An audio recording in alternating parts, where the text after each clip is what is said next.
Alright guys, we're doing another last of first at Oschersleben, so let's see how the start goes. And we get away quite well compared to the car ahead of us. He doesn't get away at all. And another car just doesn't get away at all. So we're going to get past him onto the grass and up into 17th now. We gained 3 positions and we're going to hold off quite early coming into turn 1 because it's always a bit of chaos. Definitely chaos at Oschersleben. First corner is way too tight to be on a racetrack. It's a very annoying section. But up into E15, so we've already gained 5 positions. And there's a bit of a crash ahead, but I didn't spot it. And I just drive straight into the guy who's been turned. And yeah, very unfortunate. Into 14th now. And the guy who got a bad start at the beginning gets back past us. Yeah, very annoying to have front bumper completely destroyed, windscreen. Yeah, it's going to be very hard to see for the rest of the race. Coming through the triple now. Just trying to think about how to get past the car ahead of us. I know I must be a lot faster than him, but he gets a big slide on turn 9, so I'm going to look at the inside, and we're going to get that move quite easily.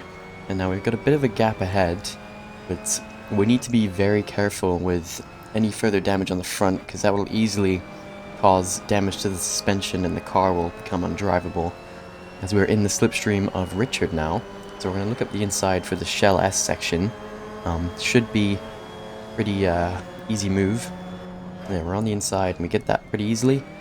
And another gap ahead of us now. We just need to be really careful with the front. We're very lucky to not get a damaged suspension with that crash. But right on the back of this pack now, into the final corner, and we should pick up the slipstream if we come to the right behind Dan. And this should be a pretty easy move into turn 1.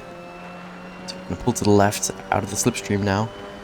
And we didn't really get that much of a speed difference, so we're not really pulling ahead of him. We're looking for the 100 board. And we're going to go down into second because we're taking it quite tight. And he does manage to stay around the outside, but he comes to the left a bit too much for me.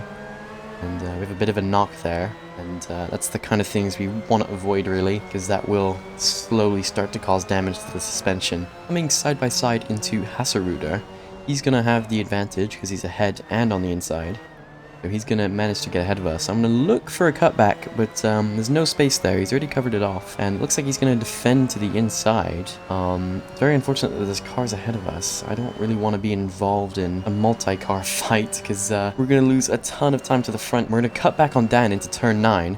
And so we should be able to get around him. But there's a car ahead of us and the lime car hits into us as well, and Dan hits him. So yeah, massive amount of chaos into turn 9 as there's 5 cars going into the chicane, and we managed to get 1 position, and he nearly gets sent into the tire barrier there. He's very lucky to avoid that. Yeah, got away from it just in time, but I get stuck behind him, and that lets Miha get a better run on us.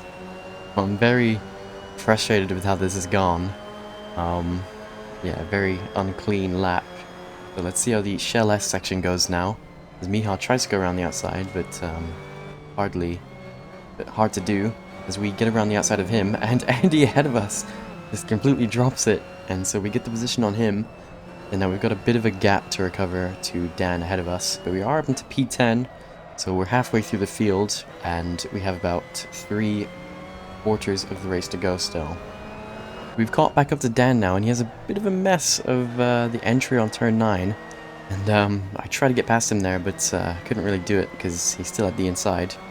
And Emery ahead of us has a bit of a slide, and they try and go side by side into the chicane, but it's very impossible to do, really. So Dan has to back out of that, and should be able to get the move on him onto the straight as we pick up some of the slipstream, and we slowly inch past him. Looking for the 50 board on the left for the braking reference, and he's going to try around the outside, but he's not able to hold it, and we get a better launch on Emery, so we're going to try around the outside of him as well. Not too confident on this corner, and I also wasn't confident in him leaving the space, which didn't seem like he was going to do, but he has a bit of a slide on the final corner, and so I get a better exit than him, but I try and lift off so I can tuck behind him for the slipstream, but even though I'm lifting off, we're still getting similar acceleration.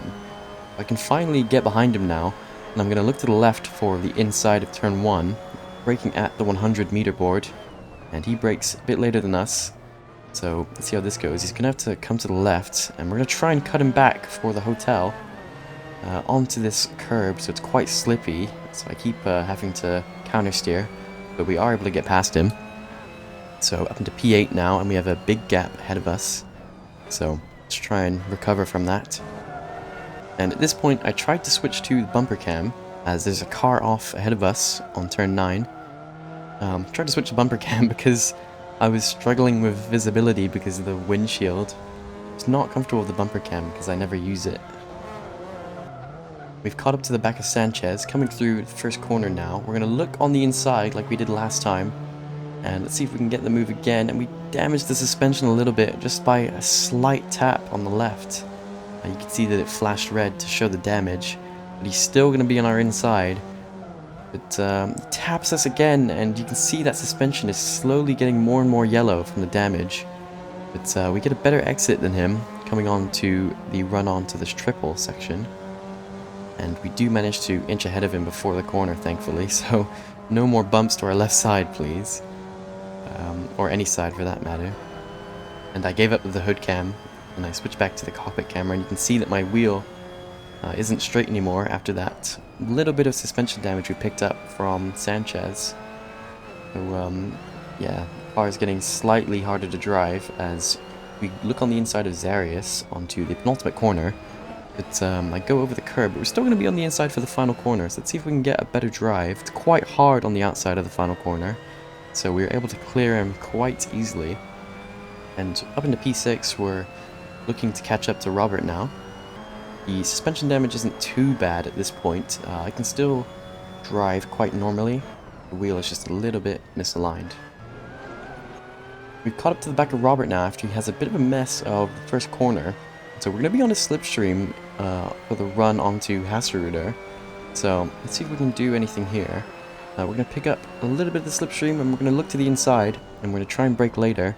I'm going to leave him a lot of space, and I stay way too tight to the inside, and it makes me get on the curb and have a bit of a slide. So I should have stayed to the inside, but not on the inside curb, because it's always quite impossible to drive on. And we're probably going to go for a move on the straight to the Shell S. It's a pretty long straight, so it's easy to get moves done there. So we're going to tuck behind him, and he's going to defend to the inside actually, so we're going to be on the outside for the Shell S. It's going to be a lot more difficult, but let's see if we can hold it around the outside. Braking just before the 50 board, and we have a little bit of a knock again, just damaging that suspension slightly as I go over that inside curb. Is really deadly. It always makes the car bounce so much, and you just lose the rear traction. So we're going to look on the inside to the final corner, and he's going to brake a bit too deep, probably to leave space for us. So we're able to get past Robert now. And again, we've got a bit of a gap to catch up. The leader is completely checked out though. There's no way we're going to catch him. But P2 is still in our sights, so that would be a pretty reasonable finish. So we're on the back of this front pack now, minus the leader. But Jonas gets shoved a bit wide, and we're able to get past him into the final corner. So we're up into 4th place now, and we're going to have the slipstream of Jez, who has his own YouTube channel called JezNet, where he posts his LFM races. So you can watch that if you want to. But we're in a slipstream. We're going to look to the inside, and looking for the 100-meter board. We're fully alongside now. We're going to brake later. I'm a bit too tight to the inside though, so I have to slow down quite a bit to actually take the corner. And we're able to get past him. We're up into 3rd now, just pole ahead of us. So that's all we realistically achieve in this race, as someone is turned around behind us. But yeah, unless the leader just completely smashes it into a wall or something, looks like 2nd is the best we can achieve at the moment. Coming through turn 9, he is a little bit wide, so we're going to gain on him just slightly. We're definitely in a slipstream now, and we should be able to get him on the straight to the Shell S. Coming through the chicane, I clipped the tire barriers, and I've completely destroyed the suspension just with that small little clip of the barrier, as Jez tries to bump draft me. But I'm not going to be able to drive like this, because yeah, you can see the wheel's completely turned.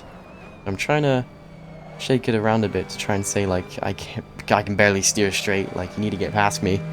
I'm going to pull to the left here, and I'm going to let these two cars go, because there's no point trying to fight them. I don't want to get involved in a crash, because my driving might not be so predictable. Coming around the final corner, all we can really hope is that these two have a bit of a fight, and we can pick up the pieces, but yeah, P2 is definitely not on the cards anymore with this damage. You can see the wheels just completely turned. Nothing I can really do after this other than try and limp it home for the remaining just 3 laps, I think, with 3 minutes left on the clock. So yeah, we just need to try and keep up the pace and not lose out to the people behind us, really. Now on the run to the triple, Jez is going to go a bit too far to the right, and he hits the bollards, which I'm pretty sure you can run over on iRacing, but not in here. So yeah, fortunately he's spun round. His bollards are really deadly. Yeah, at least it gives us one more position as I go really carefully around that tire barrier, because I'm not trying to do another repeat of what I just did. So I'm really struggling on this corner, as you can see. But, yeah, looking behind me, seeing how much time I'm losing to the cars behind. There's a bit of a gap, but they are definitely close enough to get past us, because we still got 2 more laps to go to drive like this. So yeah, it's going to be very painful. As I go onto the gravel on the penultimate corner, I lose a ton of extra time. It's the last thing I needed, really. Just losing so much time to the cars behind, as we have still 2 more laps to go. Again, just going onto the gravel on this penultimate corner, and now we have Jonas and Zarius right behind us now, as I have a huge slide. The car is just basically undrivable on any left-hand corners, but he's gonna start to get past us, and we're also a little bit down on straight line speed, I think. But yeah, it's not gonna be a whole lot I can do about that. Just have to hope maybe he makes a mistake somewhere, but very unlikely, as we're on the last lap now. So one more lap of dealing with this terrible car and trying to bring it back home, as Pole ahead of us is going slowly as well. So maybe he's picked up a bit of damage as well, because he was quite far ahead of us not too long ago. But yeah, it seems like he might be having an issue as well. Maybe we'll be able to pick up the position on him as they come through turn 9, and they're both quite wide. But I'm struggling with the wheel, as you can see. And coming through the chicane section, Jonas is going to be right behind Pole, so he should be able to get the position on him. So we might be able to pick up some of the pieces into the Shell S. And yeah, Pole's trying to defend it, and Jonas is quite adamant on going on the inside. So they're going to fight through this section. And let's see if we can pick up the position on Pole. I'm going to try and push it through these last couple corners, because we're definitely gaining on him. So I just go a bit too fast through that second half of the Shell S, and I lose out to Zarius. Unfortunately, just trying to push too much to get the position on Pole, and we lost out to Zarius, which demotes us to P6, unfortunately. But they have a bit of a moment on the final corner. I think Pole was taking it a bit too slowly for Zarius, and it just made us all bunch up. But yeah, we finish in 6th place. Very unfortunate to pick up that suspension damage, but it's all a cause of having that big crash on the first lap, which destroyed the front bumper. Because after the bumper's destroyed, the suspension will then start taking damage. Not a very good result for a last to first challenge, but I thought it was quite an interesting thing to be driving with. So that's why I still posted it. And yeah, thank you very much to the channel members. If you'd like to be a channel member, then it is only £1. So if I've given you any knowledge or advice and you think it's worth £1, then you can support me in that way. There's also members-only videos every week. Thank you very much for watching to everyone, and I'll see you later.